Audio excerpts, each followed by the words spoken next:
घर में विराजमान जो आपके अर्चावतार जो ठाकुर जी हैं वो आपके लिए आए हैं।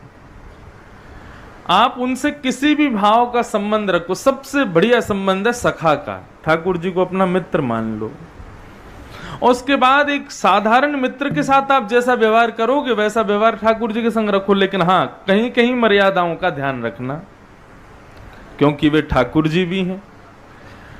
लेकिन यदि हमसे पूछें कि ठाकुर जी को शयन कैसे कराना चाहिए, तो सुनो, रात्रि में ठाकुर जी को भोजन पवाने के बाद, उसके बाद ठाकुर जी के वस्त्र जो हैं और ठाकुर जी के जो श्रृंगार आदि आपने किया वो सब बढ़ा दो। बढ़ाने का मतलब सब निकाल दो।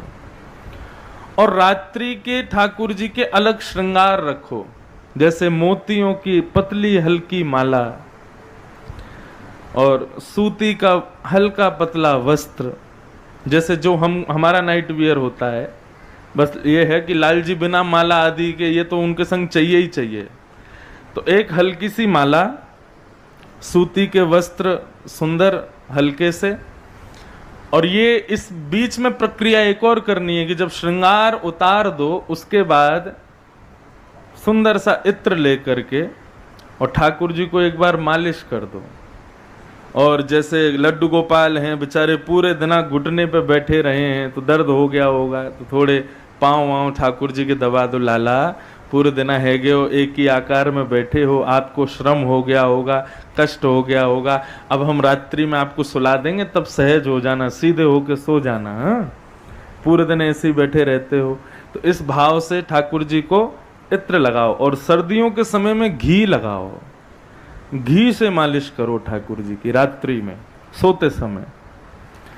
और फिर उसके बाद सूते आदि के वस्त्र पहना करके, सर्दियों में गर्म वस्त्र, गर्म वस्त्र बोले तो जैसे हमारे ठाकुर जी लबादा पहनते हैं। लबादा बोले तो एक प्रकार की जैकेट होती है ठाकुर जी की, जैसे ये हमने बगलबंदी पहनी है ना, ये बगल में बांधते हैं, ऐसे ही लबादा बनता है ठाकुर जी का। उसमें ठाकुर जी छुप जाते हैं, केवल मुंह दिखाई देता है। तो ये तो रहे वस्त्र आदि। फिर उसके बाद ठाकुर जी को हल्की सी माला धरा के और फिर शयन सैया ठाकुर जी का जो बिस्तर है उस पर इत्र बढ़िया लगा करके नवीन जल भर के रख दो। एक बंटा जी बोलते हैं ठाकुर जी का टिफिन समझ लो, एक छोटा सा टिफिन रखो ठाकुर जी का। क्यों? बोले आपने जो पवाया ठाकुर जी ने पा लिया, लेकिन उनको तो भूख वैसे भी लगती है। उस टिफिन में कुछ ना कुछ भर के रखा करो और सवेरे फिर उसको सब में बांट दो, फिर सवेरे दोबारा भर दो। उसको बंटा भोग कहते हैं। तो रात्रि में कुछ रख दो पास में। और सबसे विशेष बात, जितना भी श्रृंगार उतारा है आपने और जो वस्त्र उतारे हैं वो कहीं और नहीं रखने, ठाकुर जी के पास ही रखो रात्रि में। क्यों? उसके पीछे एक भाव सुनो।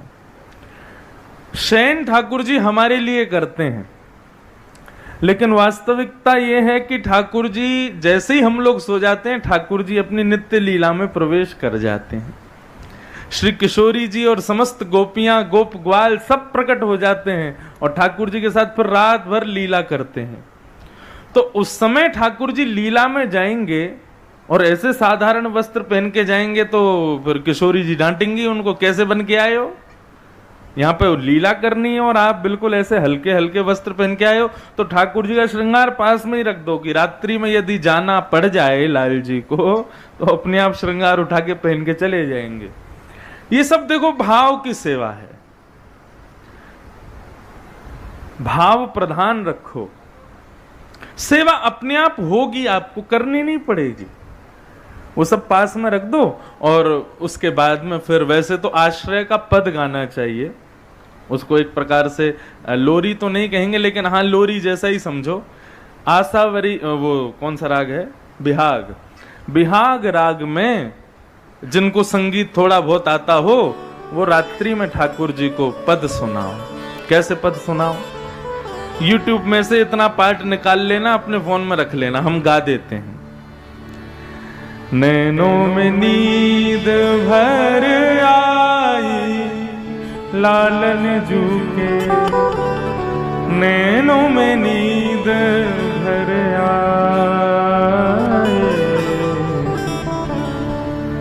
कौन श्री लालन जू की सेज सजावे,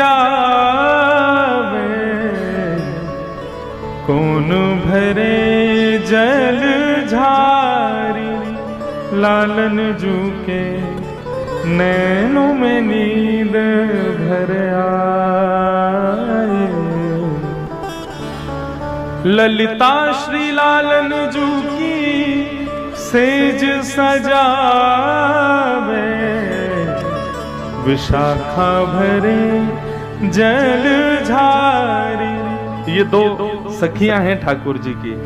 विशाखा भरे जल झारी लालन जू के नैनों में नींद भर आए, नैनों में नींद भर आए, नैनों में नींद भर आए।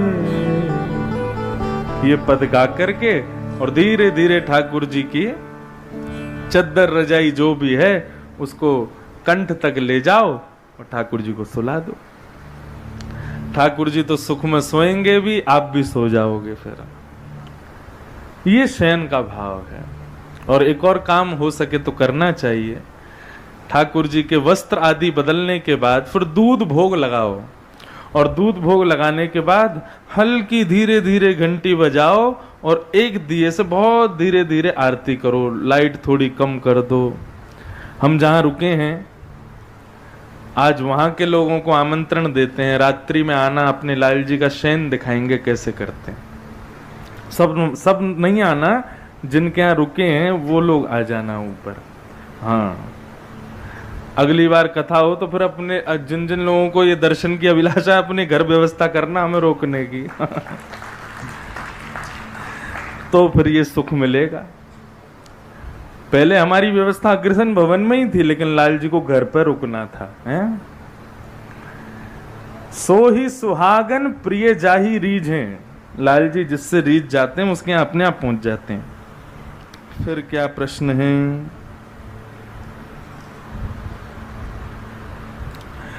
महाराज जी, मासिक धर्म को निषेध क्यों कहा गया है? मंदिर या रसोई में जाना अवैध क्यों माना जाता है? कथा है, सुना देते हैं। वैसे तो आज क्रम में आनी थी, लेकिन बहुत कथा है इसलिए शायद मैं ना कह पाऊं, इसलिए अभी सुना देता हूं। बहुत ध्यान से सुनिएगा, सब माताएं, भाई लोग, बहनें, सब बिल्कुल ध्यान से एकाग्र पूर्वक सुनिए। जो मास पर्यंत हमको, माताएं बहनों को हम निषेध करते हैं वैदिक कार्यों में, पूजा अर्चना आदि में, उसके पीछे कारण क्या है? इंद्र ने, देवताओं के गुरु थे, उनका नाम था त्वष्टा। क्या नाम था? त्वष्टा। जब देवताओं के गुरु बृहस्पति ने गुरु पद का त्याग कर दिया तो उसके बाद देवताओं के गुरु बने त्वष्टा। तो त्वष्टा जो थे ये दैत्यों के भांजे थे। कौन थे? दैत्यों के भांजे। अच्छा, दैत्य और देवता और दानव ये तीनों कोई अलग थोड़ी है, एक ही खानदान के हैं, सब भाई हैं आपस में। कश्यप ऋषि की संतान है। दिति, अदिति और दनु, कश्यप की 3 पत्नी हैं। अदिति से हुए देवता, दिति से हुए दैत्य और दनु से हुए दानव। हैं सब कश्यप ऋषि के ही बालक, लेकिन इसमें आपस में इन सब में भेद रहता है। तो देवताओं के जो गुरु थे वे बने त्वष्टा, और त्वष्टा दैत्यों के भांजे थे। तो गुरु जी बन गए जब त्वष्टा, तो रोज अपने शिष्यों के नाम से हवन करते थे। तो एक दिन सारे मामा इकट्ठे होके आ गए, बोले क्या हो रहा है भांजे राजा? कथा सुनो। ये कथा बहुत जानने योग्य, समझने योग्य है। माताओं को भी पता चले कि उन्होंने कितना बड़ा बलिदान किया है, और भाइयों को भी पता चले कि ये माताओं का कितना बड़ा सेक्रीफाइस है इस संसार के लिए। तो दैत्यों के भांजे और देवताओं के गुरु एक ही हैं, त्वष्टा। तो त्वष्टा एक दिन यज्ञ कर रहे थे, तो यज्ञ करते करते इतने में ही दानव आ गए, दैत्य आ गए और आकर के बोले भांजे क्या हो रहा है? बोले कुछ नहीं पिताजी, अपने शिष्यों का बल बढ़ा रहा हूं। बोले अपने शिष्यों का बढ़ा रहे हो, हम भी तो तुम्हारे मामा हैं, हम पर भी थोड़ी दया किया करो तानपुरा, हम पर भी थोड़ा ध्यान दिया करो। तो मातृ प्रलोभन में आकर के मामाओं के इस करुण भाव को जानकर के त्वष्टा ने वो किया जो नहीं करना चाहिए था। वे देवताओं के लिए भी यजन करते थे और समय मिलने पर दैत्यों के लिए भी यजन करते थे। गुरुद्रोह तो सुना था, लेकिन यहां पर शिष्य द्रोह हो रहा था। तो एक दिन इंद्र दर्शन करने के लिए आए अपने गुरुजी का, त्वष्टा के दर्शन करने के लिए जैसे ही पहुंचे, और उस समय त्वष्टा कर रहे थे दैत्यों के नाम का हवन। जैसे ही इंद्र पहुंचे और अपने गुरुदेव को दैत्यों के लिए हवन करते हुए देखा तो इंद्र को क्रोध आया। बोले हम तो सोचते थे ये दैत्यों के भांजे हैं, लेकिन हमारे गुरु हैं तो हमसे छल नहीं करेंगे, लेकिन इन्होंने छल किया। और इंद्र ने निकाली अपनी तलवार और त्वष्टा का सर धड़ से अलग कर दिया, अपने गुरु को ही मार दिया इंद्र ने, जिसके कारण इंद्र को ब्रह्म हत्या लग गई और इंद्र के लिए स्वर्ग के दरवाजे बंद हो गए। ब्रह्म हत्यारों को स्वर्ग में आना निषेध है, चाहे वो इंद्र ही क्यों ना हो। ब्राह्मण हत्या जब इंद्र को लग गई तो सब देवताओं ने विचार किया कि भाई हम लोग राजा विहीन हो गए तो दैत्य चढ़ाई कर देंगे स्वर्ग पर, कैसे इंद्र को पुनः राज्य गद्दी पर बिठाया जाए। तो विचार मंत्रणा करके, खोजबीन करके जब ये बात सामने आई कि यदि कोई 4 लोग इंद्र के ब्रह्म हत्या को अपने ऊपर ले लेंगे तो इंद्र ब्रह्म हत्या से मुक्त हो जाएगा और उसको स्वर्ग की राजगद्दी मिल जाएगी। ब्रह्म हत्या का मतलब क्या होता है? ब्रह्म हत्या का मतलब पापों में भी महापाप। 5 या 6 प्रकार के महापाप हैं। मैं श्लोक खोज के एक कल की कथा में बताऊंगा कौन कौन से महापाप हैं। उनमें एक महापाप ब्रह्म हत्या है, ब्राह्मण हत्या। तो ब्राह्मण हत्यारा कोई भी क्यों ना हो, उसको कभी स्वर्ग स्वीकार नहीं करेगा, उसको कभी ठाकुर जी स्वीकार नहीं करते। लेकिन इंद्र को कैसे अब स्वर्ग नहीं जाएगा, तो फिर स्वर्ग का राजा है इंद्र। तो सबने विचार किया कि यदि कोई 4 लोग अपने ऊपर ब्रह्म हत्या ले लें इंद्र की, तो इंद्र ब्रह्म हत्या से मुक्त हो जाएगा। और इंद्र ने भी कह दिया जो भी लोग मेरी ब्रह्म हत्या को अपने ऊपर लेंगे मैं उनको वरदान भी दूंगा। तो सबसे पहले ब्रह्म हत्या को स्वीकार करने के लिए आगे बढ़ा जल, पानी। तो पानी में जो ब्रह्म हत्या का दोष है वो है पानी में स्वतः प्रकट होने वाला झाग, फैन समुद्र में आता है, उसको ब्रह्म हत्या का दोष माना जाता है। उसका स्पर्श करके आपको फिर स्नान करना चाहिए। लेकिन जब वो समुद्र के अंदर होता है और तीर्थ का कोई समुद्र होता है तो वहां स्नान में दोष नहीं होता क्योंकि तीर्थ में है। लेकिन पानी में उठने वाला जो झाग है उसको ब्रह्म हत्या का दोष माना गया है। और इंद्र ने पानी को ये वरदान दिया कि हे जल, तुमने मेरा ब्रह्म हत्या स्वीकार किया, मैं तुमको वरदान देता हूं कि तुम कभी भी किसी के रूप को बिगाड़ोगे नहीं। जिस वस्तु में तुमको मिलाया जाएगा उस वस्तु का रस और सुंदर हो जाएगा। इसलिए बिना जल के कोई भी अधिकतर 99% कोई भी वस्तु निर्मित नहीं हो सकती। जल का आवश्यक हर वस्तु में है। तो पहली ब्रह्म हत्या ली जल ने। दूसरी ब्रह्म हत्या अपने ऊपर धारण की पृथ्वी ने। तो पृथ्वी में जहां कहीं भी लाल मिट्टी दिखाई देती है वो ब्रह्म हत्या का दोष है। और पृथ्वी को वरदान दिया इंद्र ने कि कोई तुम में कितना भी गड्ढा करे लेकिन एक दिन तुम अपने आप भर जाया करोगी, तुम में कभी गड्ढा रह नहीं पाएगा। ये पृथ्वी को वरदान दिया। तीसरा ब्रह्म हत्या को अपने ऊपर धारण किया वृक्षों ने। तो कई वृक्षों के पत्तों को तोड़ने पर उनसे निकलने वाला श्वेत रंग का जो उनका लिक्विड पदार्थ होता है वो ब्रह्म हत्या का दोष माना जाता है। और वृक्ष को इंद्र ने वरदान दिया कि कोई तुमको कहीं से भी काट दे लेकिन तुम पुनः उदित हो जाया करोगे। इस प्रकार 3 लोगों ने ब्रह्मत्या को लिया और चौथी ब्रह्मत्या को अपने ऊपर लेने के लिए आगे आई मातृशक्ति नारी। नारी ने कहा हम ब्रह्मत्या को स्वीकार करती हैं तुम्हारे को। तब इंद्र ने कहा कि हे माताएं, आप लोगों ने मेरी ब्रह्मत्या को स्वीकार किया, प्रत्येक मास कुछ दिनों के लिए मेरी ब्रह्मत्या के लिए आपको अपवित्र होना पड़ेगा, लेकिन मैं आपको वरदान देता हूं। वरदान सुन के आनंद आ जाएगा, लेकिन मैं वरदान करता हूं कि पुरुष को आप अपने वश में कर पाओगी, ये शक्ति आपके पास होगी। पुरुषों को अपने वश में करने की शक्ति मैं आपको प्रदान करता हूं। ये इंद्र का वरदान है माताओं को। तो इसलिए मासिक धर्म जो माताओं को होता है वो इसीलिए है कि इंद्र का जो ब्रह्मत्या का दोष है, भागवत अनुसार वो माताओं ने स्वीकार किया।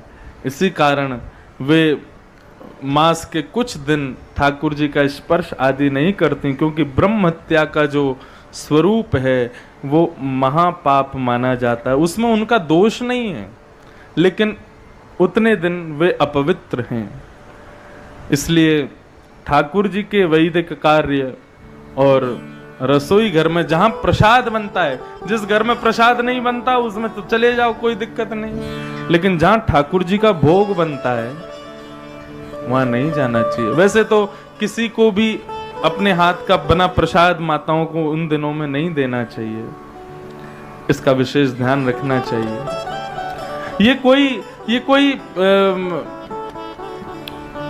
इस पर कई लोगों की प्रतिक्रिया गलत होती है।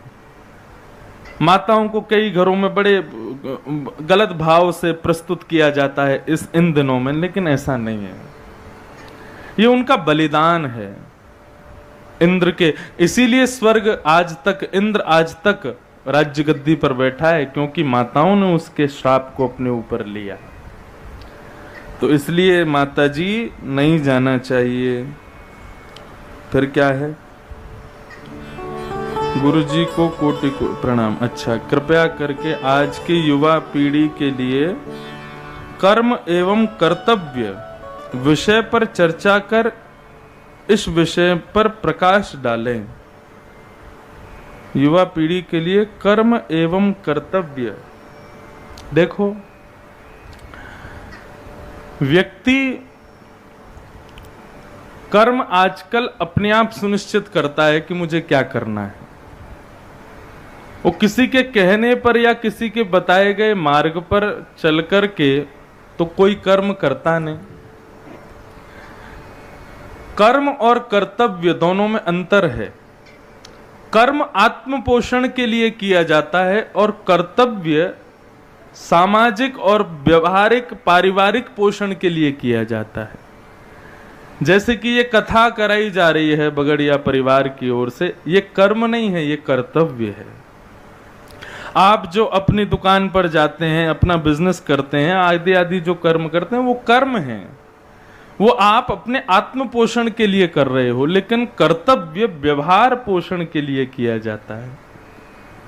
तो आजकल के बच्चे कर्म को तो समझते हैं कि हाँ, हमको जॉब करनी है, बिजनेस करना है, या हमको अपने एम्स फॉलो करने हैं, हमको ये सब करना है। ये कर्म को तो वे लोग जानते हैं, लेकिन कर्तव्यों का निर्वहन करना आज की पीढ़ी भूल चुकी है। और एक बात कहूं, 3 दिन से रोज आप युवाओं को डांट पड़वा रहे हो, लेकिन इसमें डांट पड़नी बड़ों को चाहिए, क्योंकि वे कर्तव्य भूल रहे हैं आप लोगों के कारण। मैं आज के युवाओं की परिस्थिति बताऊं तो आजकल के बुजुर्ग उतने धार्मिक नहीं होते जितने युवा होते हैं। आप कभी मेरी कथाओं में आकर के युवाओं को देखोगे, कई स्थान के युवा कथाओं में आते हैं, उनके भाव इतने अद्भुत होते हैं कि उन भावों को कोई पा नहीं सकता। इसका मतलब मेरा संशोधन, मेरा एक विचार ये कहता है कि युवा बताए गए मार्ग को यदि आप सिद्ध करके उसको बता दो तो वो करेगा, लेकिन उसको बताने वाला नहीं मिला है अभी तक। आज का युवा धर्म से दूर नहीं है, आज का युवा वैदिक सनातन धर्म को ऐसा नहीं जानना नहीं चाहता, लेकिन सनातन धर्म और हमारा वैदिक धर्म क्या है ये उनको बताने वाला नहीं मिला आज तक। और एक बात कहूं आपसे, व्यासपीठ या व्यास गद्दी से प्रवचन किया जा सकता है, लेने वाला ले, नहीं लेने वाले मत लो, लेकिन ये जो कर्तव्य निर्वहन होता है ना, ये तो माता पिता का ही धर्म है समझाना अपने बालकों को, ये और कोई नहीं समझाएगा। घर के माता पिताओं को शास्त्र आज्ञा करते हैं, माता शत्रु पिता बैरी ये न वालो न पाठितः। जो अपने बालकों को समय समय पर ज्ञान उपदेश नहीं करते माता पिता, ऐसे माता पिता बालक के शत्रु हैं। माता शत्रु पिता बैरी। इसलिए बंधुओं, गलती हम लोग क्या करते हैं कि बचपन में ही इतना लाड प्यार कर देते हैं कि वो लाड प्यार हमारा खत्म ही नहीं होता, चले ही चला जाता है, और वो एक समय पर आकर के इतना भयंकर हो जाता है कि बच्चे हमारे मुंह पर कुछ उल्टा सीधा बोल के चले जाते हैं और हम सुनते रहते हैं। बचपन में ये कह करके शांत हो जाते हैं कि अभी बच्चा है, और बड़े हो जाने पर फिर कुछ कह ही नहीं सकते। इसलिए शास्त्रों का कभी कभी अवलोकन किया करो, वहां एक एक चीज की विधा बताइए। कितने दिन लाड प्यार करो बच्चों को, लालयेत 5 वर्षाणी, बच्चों को केवल 5 साल तक प्यार करो, और 10 वर्षाणी ताड़ेत, जैसे ही बालक 5 साल का हो जाए, 4 साल तो खूब बढ़िया जन्मदिन मनाओ उसका, 5वां जन्मदिन भी मनाओ, लेकिन 5वें जन्मदिन के उपहार में क्या देना है चल बेटा अब तुमको थोड़ा तराशा जाए, मिट्टी तो आ गई, स्ट्रक्चर तो बन गया, 5 साल में चलना फिरना बोलना सब शुद्ध हो जाता है, अब आओ थोड़ा तुमको हाथ लगाया जाए। हाथ लगाने का मतलब क्या है? थोड़ा बालक को भय बना करके रखो, वो आपके नेत्रों से ही डरे।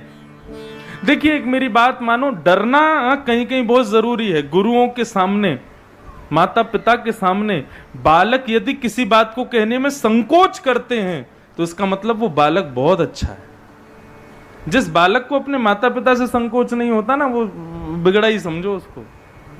संकुचित हो माता पिता के सामने अपनी बात कहने में, अपने भाव कहने में, वो बात अलग है कि कहनी चाहिए, अपनी बातें कहो माता पिता से, लेकिन संकोच आपका आभूषण बन जाए। कहीं कहीं संकोच प्यारा लगता है, गुरु के सामने शिष्य का संकोच अच्छा लगता है, माता पिता के सामने बालकों का संकोच होना, संकुचित होना, यह दर्शाता है कि बालक के अंदर कितना सम्मान। अच्छा, संकोच उसी के सामने होता है जिसके प्रति हमारे अंदर सम्मान हो। जिसके प्रति हमारे अंदर सम्मान है उसके सामने संकोच क्यों करेंगे? इसलिए लालयेत 5 वर्षाणी, 5 वर्ष तक बच्चों को खूब लाड प्यार करो, लेकिन जैसे ही 5 साल का बालक हो जाए 10 वर्षाणी ताड़ेत। ताड़ने का मतलब मारना नहीं, थोड़ा सा बाउंड्रीज रखो उसके चारों तरफ। कहीं भी जाने नहीं देना है, कहीं भी कुछ भी खाने नहीं देना है, कुछ भी पहनने नहीं देना है, कुछ भी करने नहीं देना है। 15 वर्ष का बालक जब तक ना हो जाए तब तक थोड़ा अंकुश रखो उस पर। लेकिन शास्त्राज्ञा करते हैं प्राप्ते तु 16 वर्षे, जैसे ही बालक 16 वर्ष का हो जाए पुत्रम मित्रवदाचरेत। फिर जैसे ही 15 साल का हो जाए वो आपकी बेटी नहीं है, फिर आपका बेटा नहीं है, वो आपका मित्र है। फिर ऊंची आवाज में बोलना बंद करो, फिर उसको बात बात पर रोकना बंद करो, बात बात पर टोकना बंद करो, और जैसे एक मित्र होता है ना वैसा व्यवहार करना प्रारंभ कर दो। अगर आपने 15 साल की उम्र तक बालक पर अंकुश किया तो रोकना, टोकना और ऊंची आवाज में बोलने की नौबत ही नहीं आएगी। 16 साल का बच्चा होते ही उससे मित्रता कर लो।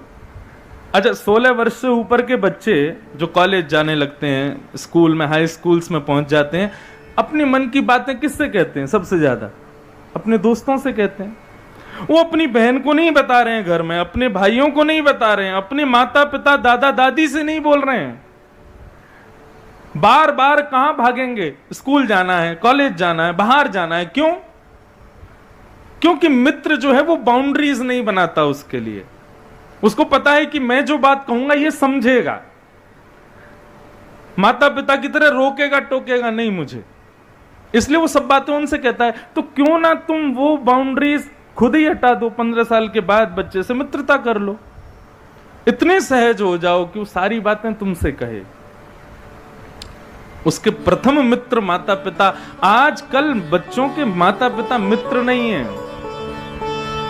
इसीलिए आपके बुलावे पर ना वो कथा में आते हैं, आपके बुलावे पर ना वो मंदिर जाते हैं, आपके बुलावे पर ना वो कोई भजन वजन के काम करते हैं, क्योंकि आपने उनको मित्र बनाया नहीं है। मैं दोनों पक्षों की बात कह रहा हूं। जब तक ताड़ना करनी है तब तक करनी चाहिए, लेकिन जिस उम्र के बाद नहीं करनी है तो बिल्कुल नहीं करनी है। अगर शास्त्र की आज्ञानुसार हम लोग चलने लगे ना, तो सबसे मॉडर्न धर्म है हमारा हिंदू वैदिक धर्म। लेकिन हम लोग मानते नहीं है, समझते नहीं है, उसकी वास्तविकता को जानते नहीं है। मॉडर्न किसे कहते हैं? हमारे जमाने में हमारी भाषा में मॉडर्न का मतलब हो गया अभी। अभी की परिभाषा बोलूं मॉडर्न की तो यह है, जो बड़े बुजुर्ग करते हैं वो तुम ना करो, वही मॉडर्न है। ऐसा नहीं है। हमारे शास्त्रों ने, आपको पता है, अभी एक दिन आप बगड़िया जी बता रहे थे, हमारे खानदान में आपकी माता जी थी जाने कौन, जिन्होंने घूंघट की प्रथा, क्या भाभी थी, हाँ, जिन्होंने घूंघट की प्रथा को रोका। बता रहे थे ना, हमारे हिंदू वैदिक सनातन धर्म का है ही नहीं घूंघट प्रथा। ये तो जब मुगल आए भारत में, तो अपनी बहन बेटियों की सुरक्षा के लिए हमारे पूर्वजों ने अपनी बहन बेटियों से कहा कि मुंह ढक के रहा करो। नहीं तो हमारे यहां था नहीं। केवल हाँ ये है, सम्मान में आज भी सिर तो ढकते हैं, लेकिन ये घूंघट करना ऊंचा ऊंचा, ये हमारे शास्त्रों में आज्ञा ही नहीं थी इसकी कभी। ये तो मुगलों से बचाने के लिए ये सब नियम बनाए गए। हमारा हिंदू वैदिक धर्म बहुत अच्छा है, लेकिन लोग समझते नहीं है उसको। तो बच्चों के कर्म कर्तव्यों पर मैं तो बोल दूंगा, लेकिन समझाना आप लोगों को ही पड़ेगा। फिर आया, आजकल बच्चे लोग अधिकार मांगते हैं, और अधिकार कर्म करने से अपने आप मिलता है। इस बात पर थोड़ा प्रकाश डालो। किस चीज का अधिकार मांगते हैं बच्चे? आजकल के बच्चे केवल स्वतंत्रता मांगते हैं और कुछ नहीं मांगते। वो स्वतंत्रता को ही अधिकार समझते हैं। बाकी वो कोई अधिकार अगर मांगने वाले बच्चे हैं, तो मैं व्यासपीठ से कह दूं, अधिकार को अगर मैं अपनी भाषा में समझ रहा हूं तो अधिकार का मतलब प्रॉपर्टी वगैरह, अगर ये सब मांगने वाले बच्चे हैं तो उनकी परवरिश ही खराब रही होगी। लेकिन अधिकार का मतलब कुछ और यदि आप कह रहे हैं, तो आजकल के बच्चों को अधिकार के रूप में केवल स्वतंत्रता चाहिए और कुछ नहीं चाहिए।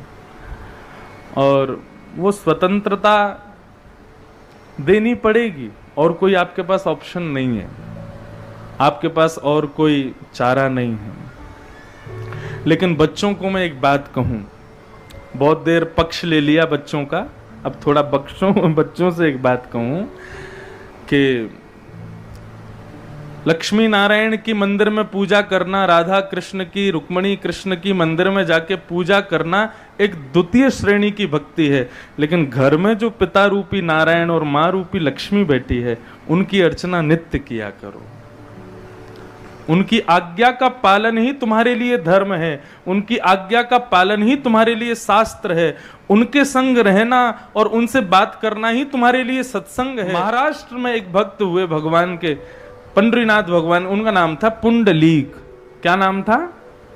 पुंडलीक। श्री विठ्ठल भगवान, जिसके लिए आज तक पंढरपुर में दोनों कमर पर हाथ रख करके खड़े हैं। ये पुंडलीक जो था, ये बिल्कुल अपने माता पिता से प्रेम नहीं करता था। बहुत ध्यान से सुनिएगा। एक दिन माता पिता ने कहा, पुंडलीक, हम लोग काशी विश्वनाथ दर्शन करने जाना चाहते हैं, हमारी व्यवस्था कर दो। पुंडलीक बोला, भगवान ने तो पैर दिए, चल के चले जाओ। माता पिता बोले, बेटा यहां से बहुत दूर है, तो पुंडलीक जो था वो माता पिता का बिल्कुल प्रेमी नहीं था। एक दिन उसके माता पिता ने कहा कि हमको काशी जाना है, तो पुंडलीक ने कह दिया कि पैर दिए भगवान ने, चल के चले जाओ, मैं कोई व्यवस्था नहीं कराऊंगा। माता पिता बेचारे सीधे पैदल पैदल जाने लगे। लेकिन पुंडलीक अपने सखाओं के साथ, मित्रों के साथ बहुत ऐशो आराम करता था। तो एक दिन उसके सारे मित्र बोले, अरे चलो भाई, मैं नया रथ खरीद के लाया हूं, इससे तुमको घुमाने ले चलता हूं। पुंडलीक बोला, कहाँ चलेंगे? बोले, हम लोग काशी चलते हैं, थोड़ी लंबी ड्राइव पर चलते हैं।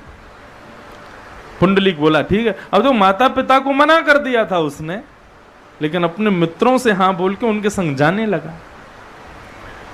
बीच रास्ते में पुंडलीक को दिखाई दिया कि मेरे माता पिता जा रहे हैं, तो पुंडलीक ने अपना मुंह भी फेर लिया, कहीं इन्होंने मुझे देख लिया तो बोल देंगे कि हमको भी बैठा लो। ऐसा माता पिताओं से बैर करता था पुंडलीक। रात्रि का समय हो गया तो एक आश्रम में जाकर के सब सखाओं ने अपना रथ रोका और सब रात्रि भोजन करके वहां सोने लगे।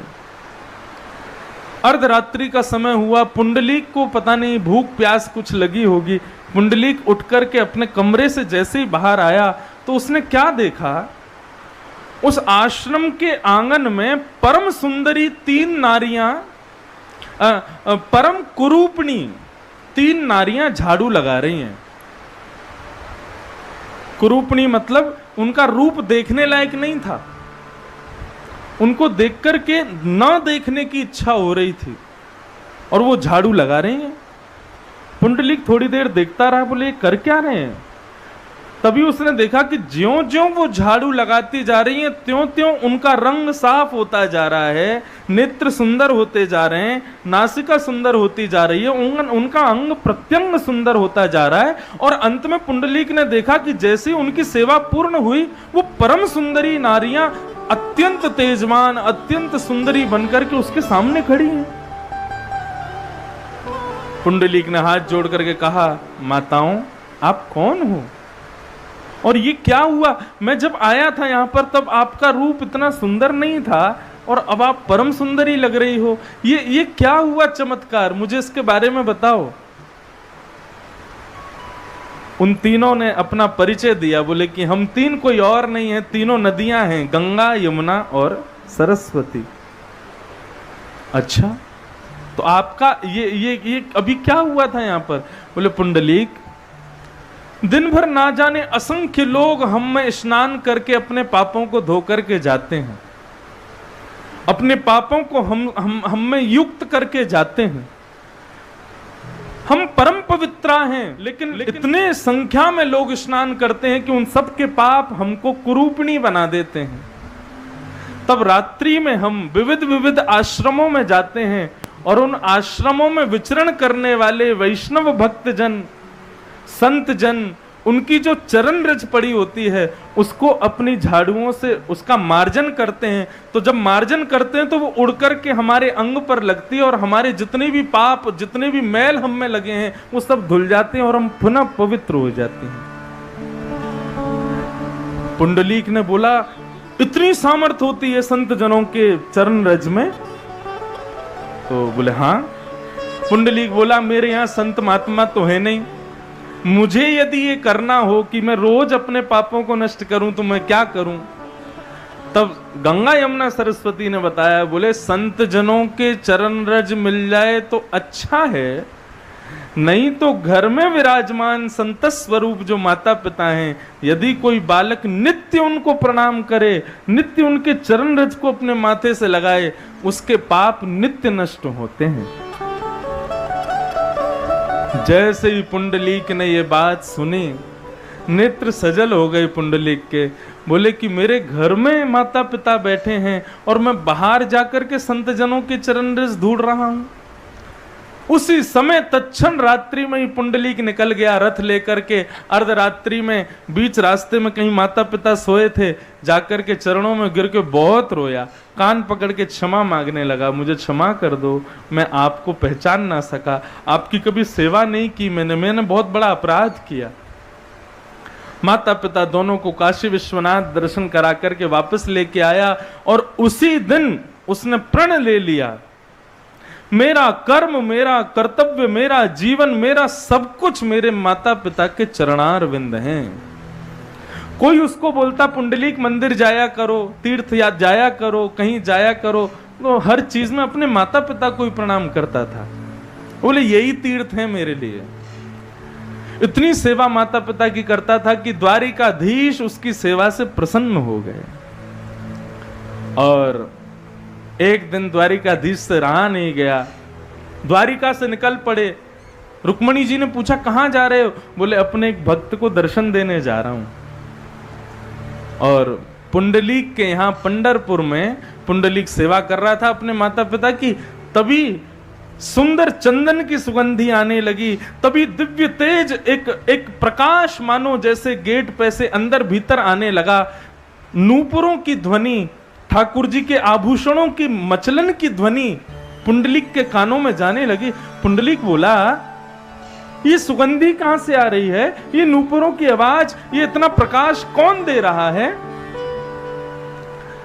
द्वार पर खड़े हुए ठाकुर जी और ठाकुर जी के संग में खड़ी लक्ष्मी बोली, पुंडलीक अरे तुम सौभाग्यशाली हो, देखो तुम्हारे द्वार पर साक्षात द्वारिकाधीश आकर के खड़े हुए हैं, आ जाओ प्रणाम करो।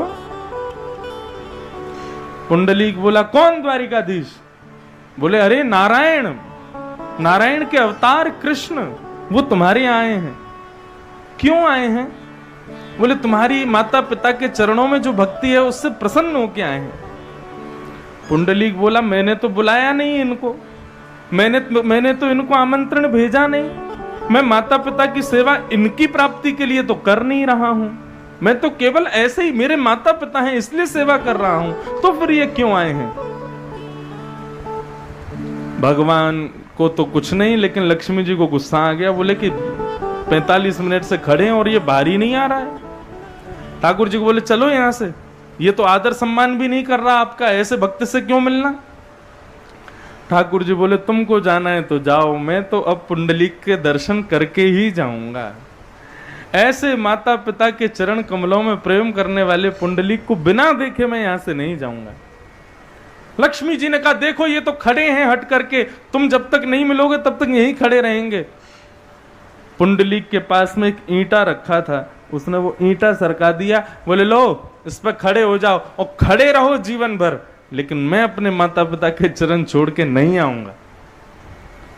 जैसे ही पुंडलीक ने यह बात कही, लक्ष्मी जी रोकती रही लेकिन ठाकुर जी नहीं माने और उस ईंट के ऊपर जाकर के प्रतीक्षा की मुद्रा में, जैसे कोई प्रतीक्षा करता है किसी की, ऐसे प्रतीक्षा की मुद्रा में भगवान द्वारिकाधीश विठ्ठल बन करके वहां पर विराजमान हो गए।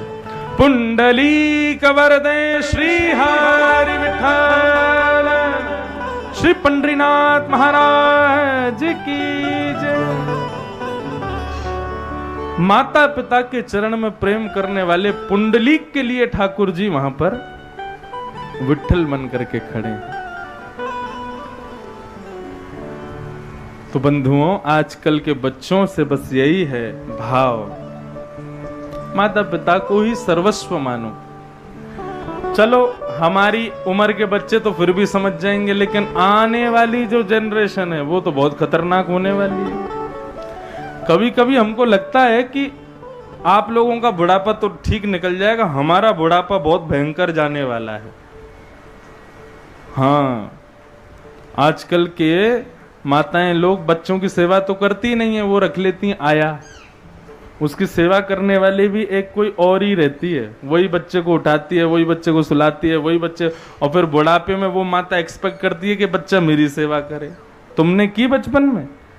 अरे बच्चों को बचपन में माता का लाड़ प्यार करना एक प्रकार से वो भी ठाकुर जी की सेवा के समान है, क्योंकि बालक श्री कृष्ण के समान ही है। छोटे बच्चे को देखो, उसमें से कभी दुर्गंध नहीं आती, उसको भले ही 4 दिन नहलाओ मत, वो ब्रश करता नहीं है, वो कुछ ऐसे ही रहता है सामान्य, लेकिन उसमें से कोई दुर्गंध नहीं आती। क्यों?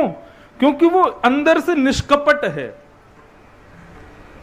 घर का शत्रु आकर के यदि बालक को गोद में ले ले तो बालक चिल्लाएगा नहीं, उसकी गोद में जाके भी हंसता है, क्योंकि वो जानता नहीं कि मुझे किससे बैर करना है, किससे प्रेम करना है, किससे मित्रता करनी है, किससे छल करना है। वो सबके प्रति सम रहता है, इसलिए उसमें से दुर्गंध नहीं आती। वो कृष्ण स्वरूप है। तुम उसकी सेवा करो बाल्यकाल में, बुढ़ापे में वो भी करेगा। तो इसलिए भैया इन सब विषयों को समझते हुए आज के प्रश्नों को यहीं विराम देते हैं और कथा क्रम में हम लोग प्रवेश करते हैं। कथा क्रम कल कहां तक पहुंचा था? कपिल देवहूति संवाद। बहुत ध्यान से सुनिएगा, बहुत सुंदर प्रसंग है कपिल देवहूति संवाद का। देवहूति माता के यहां 9 कन्याओं ने जन्म लिया और 10वें पुत्र के रूप में भगवान कपिल पधारे। आपसे एक बात कहूं, श्रीमद् भागवत की फिलॉसफी है ये, इसको दर्शन शास्त्र कहते हैं, कपिल देवहूति संवाद को। बड़े बड़े लोग इस बात पर, इस चर्चा पर पीएचडी करते हैं। हमारे पूज्य पिताजी महाराज ने एमए किया है इसी विषय पर। कपिल देवहूति संवाद ये साधारण नहीं है। समय की कम कटौती है, इसलिए मैं थोड़ा ही कहूंगा, लेकिन बहुत ध्यान से सुनिएगा। ये भयंकर गूढ़ चर्चा है श्रीमद् भागवत की। देवहूति माता को पता है कि मेरे पुत्र कोई और नहीं है, साक्षात भगवान है।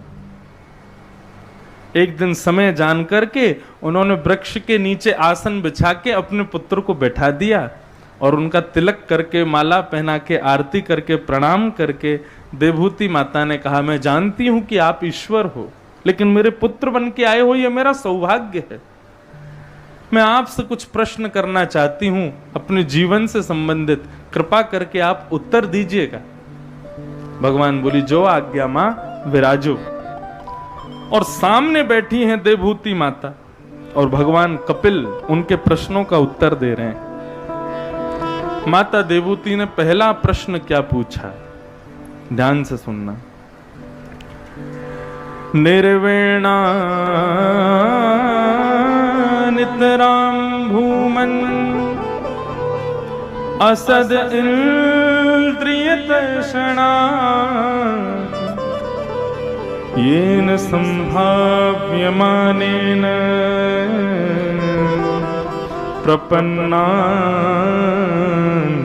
तम प्रभो। देवहूति माता का पहला प्रश्न क्या है? हे नाथ, निर्वीणा नितराम भूमन असद इंद्रिय तर्षणात्, मैं अपनी असद इंद्रियों की इच्छाएं पूरी करते करते करते करते हार चुकी हूं, लेकिन मेरी इच्छाएं पूर्णता पर नहीं पहुंच पा रही हैं। नाथ, कृपा करके मुझे यह बताइए, ऐसा क्या करूं कि मेरी इच्छाएं पूर्ण हो जाएं और फिर कभी दोबारा ना उठें? प्रश्न समझ में आया? नहीं आया? ध्यान से सुनो। अच्छा ये बताओ, हमारे शरीर में इंद्रियां कितनी होती हैं? कितनी इंद्रियां होती हैं? नहीं 10, 5 नहीं, 10 इंद्रियां होती हैं। 5 ज्ञानेंद्रिय और 5 कर्मेंद्रिय। 5 ज्ञानेंद्रिय कौन कौन सी हैं? जिनसे हमको कुछ पता चलता है, जिनसे हमको कोई ज्ञान होता है, वो 5 ज्ञानेंद्रिय हैं। राउल केला के लोग आज बड़े सुंदर लग रहे हैं, कैसे पता चलता है? पहली ज्ञानेंद्रिय। संगीत बहुत सुमधुर बज रहा है कानों से, दूसरी ज्ञानेंद्रिय। पुष्प की सुगंधी बड़ी मधुर है, तीसरी ज्ञानेंद्रिय नाक। प्रसाद बहुत बढ़िया बना है, चौथी ज्ञानेंद्रिय जीभ। आज मौसम में थोड़ी नमी है, त्वचा। 5 ज्ञानेंद्रिय। ये 5 हो गई ज्ञानेंद्रिय। 5 होती है कर्मेंद्रिय, हाथ, पैर, मुख और 2 गुप्त इंद्रिय। ये होती हैं 10 इंद्रियां। अब यहां प्रश्न देवहूति माता कर रही है कि हे नाथ, मैं अपनी 10 इंद्रियों की इच्छाएं पूरी करते करते हार चुकी हूं। आप लोग खुद विचार करो, सुबह उठने से लेकर के रात्रि तक आप क्या करते हो? गुलामी करते हैं हम। किन की गुलामी? अपनी इंद्रियों की गुलामी। आंख कहती है मुझे ऐसा दृश्य दिखाओ, उसको दिखाने के लिए भागते हैं। कान कहते हैं मुझे अरिजीत सिंह के गाने सुनाओ, तुरंत सुनाने लग जाते हैं। नाक कहती है मुझे बढ़िया वाला परफ्यूम सूंघना है, तो वो लेने चले जाते हैं। जीभ कहती है मुझे तो वो खाना है, छेना पूड़ा, तुरंत लेके आते हैं दुकान से। त्वचा कहती है बहुत गर्मी हो गई, एसी लगाओ, तथा से आए हैं, पूरे चिपचिपाहट हो रही है। पैर कहते हैं ऐसी चप्पल पहनाओ, हाथ कहते हैं ऐसा स्पर्श कराओ। आप पूरे दिन करते क्या हो? इन 10 इंद्रियों की गुलामी। इन्हीं की इच्छा हम पूरे जीवन भर पूरी करते रहते हैं, लेकिन एक फुल स्टॉप कभी नहीं आता कि हमारी इंद्रियां कहती हूं कि बस अब हमें कुछ नहीं चाहिए। ऐसा कभी नहीं होता। कितने घरों में देखा गया, अब घरों की छोड़ो, मेरी खुद की आदत ऐसी है, अगर घर में भिंडी बनी तो मैं भोजन करता ही नहीं, दूसरी बनाओ। हम जीव के कितने आदि। जीव कहती है मुझे ये नहीं खाना, वही खाना है, तो वही बनवाते हैं हम लोग। लेकिन बंधुओं, आप कभी विचार करो, संपूरा जीवन निकल जाता है इन इंद्रियों की इच्छा पूरी करते करते, कभी इन पर लगाम लगती है कि नहीं? हम जीव के कितने आदि। जीव कहती है मुझे ये नहीं खाना, वही खाना है, तो वही बनवाते हैं हम लोग। लेकिन बंधुओं, आप कभी विचार करो, संपूरा जीवन निकल जाता है इन इंद्रियों की इच्छा पूरी करते करते, कभी इन पर लगाम लगती है कि नहीं? देवहूति माता यही पूछ रही है, नाथ मैं हार गई इच्छा पूरी करते करते। आंखों ने जो मांगा, कानों ने जो मांगा, जीव ने जो मांगा, हाथों ने, पैरों ने, गुप्त इंद्रियों ने जो मांगा, सब दिया, लेकिन कब तक दूं मैं? ऐसा कोई उपाय बताओ कि मेरी इच्छाएं समाप्त हो जाएं, फिर जीवन में कभी कोई इच्छा ना आवे। ऐसा कोई मार्ग बताओ।